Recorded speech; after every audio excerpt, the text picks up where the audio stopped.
Jima, c'est à toi.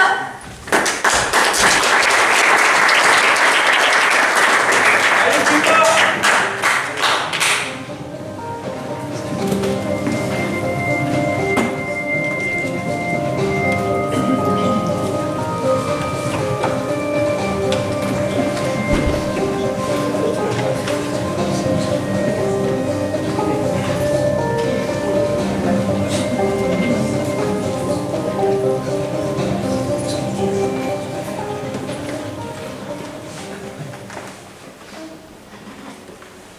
Il est où?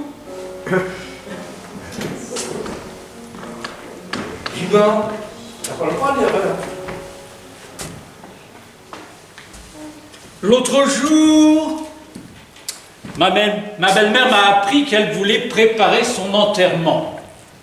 Elle m'a dit « Je veux que vous soyez tranquille quand je serai plus là. » Mais oui, belle maman, ça va de soi. Du coup, je l'ai emmenée aux pompes funèbres, voir les cercueils. Le vendeur m'a demandé si c'était pour moi. Non, non, c'est pour offrir. Il m'a proposé un cercueil intérieur cuir. Non, non, c'est pas la peine. Il y aura déjà une peau de vache dedans. Pour la gravure, j'ai voulu faire écrire le nom, le prénom, la date de naissance de ma belle-mère.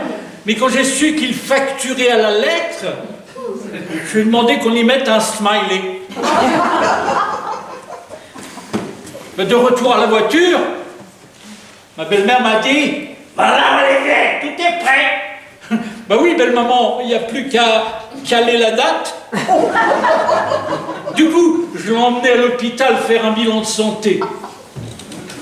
Tout allait bien, mais j'ai quand même insisté. Le médecin était d'accord de pousser les examens, mais il n'y avait qu'une seule chance sur 1000 qu'il y ait quelque chose. Quand il y a de l'espoir. Bon, finalement, ils l'ont gardé quelques jours. À l'accueil de l'hôpital, la secrétaire m'a demandé quel type de chambre je voulais lui prendre à ma belle-mère. Ma foi, une chambre froide.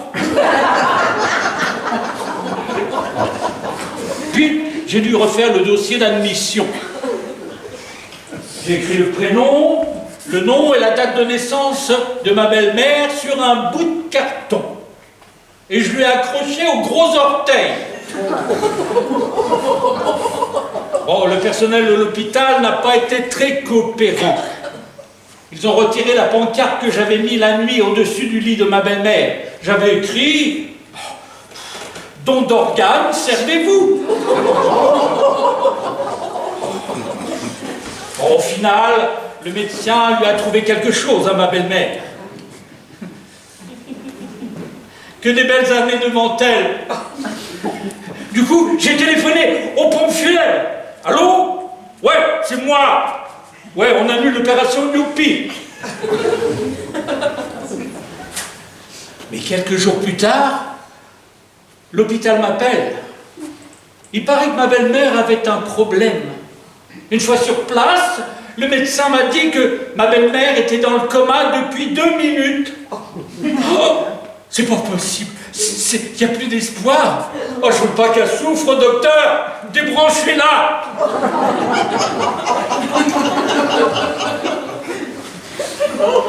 J'ai dû expliquer la disparition de ma belle-mère à notre enfant.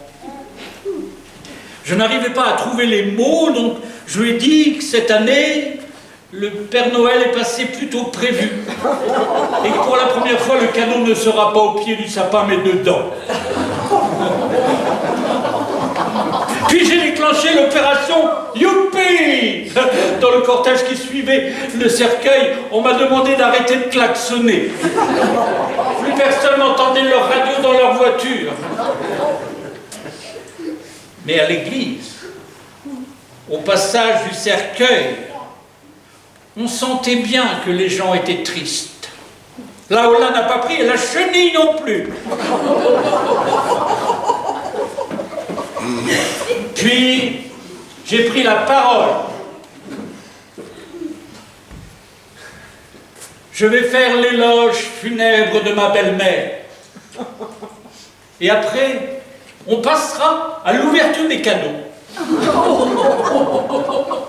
Respectons ce moment de bonheur.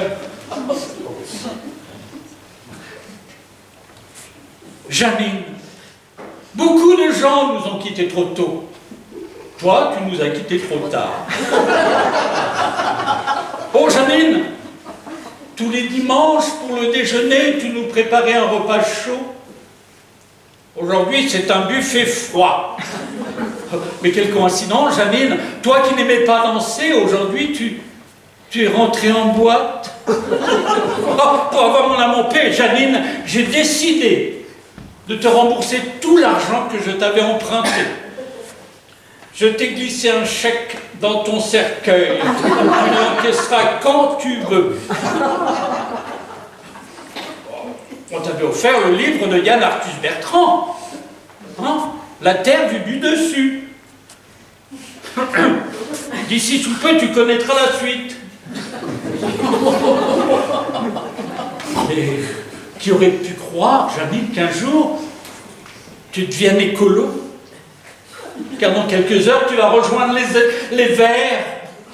Oh, Janine, tu as vécu plein de choses. Une fois, les pompiers t'ont sorti d'un immeuble en flammes.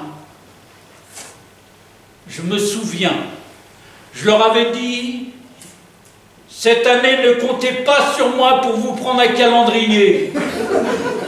Oh, j'ai plein de souvenirs, Janine. Je me souviens de notre dernière balade en forêt. Je t'avais trouvé touchante, émouvante, te voir courir dans le rétroviseur de ma voiture.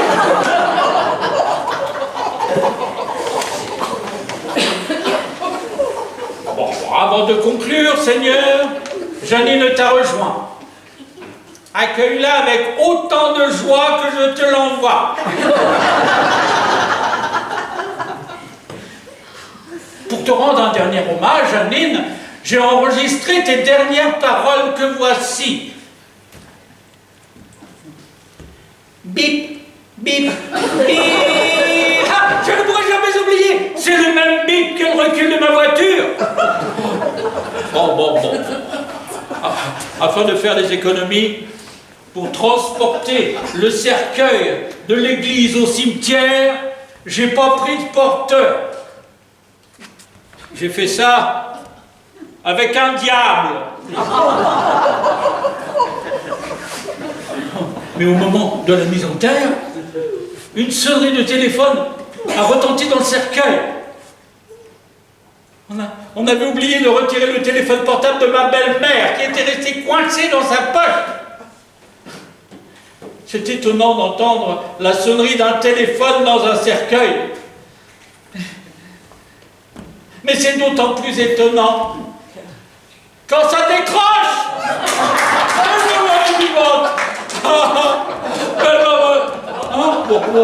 Les ponts funèbres, ils ont été bien sympathiques, ils m'ont dit que tous les frais que j'avais engagés devaient être payés. Ils ont été bons commerçants, ils ne m'ont pas facturé le feu d'artifice.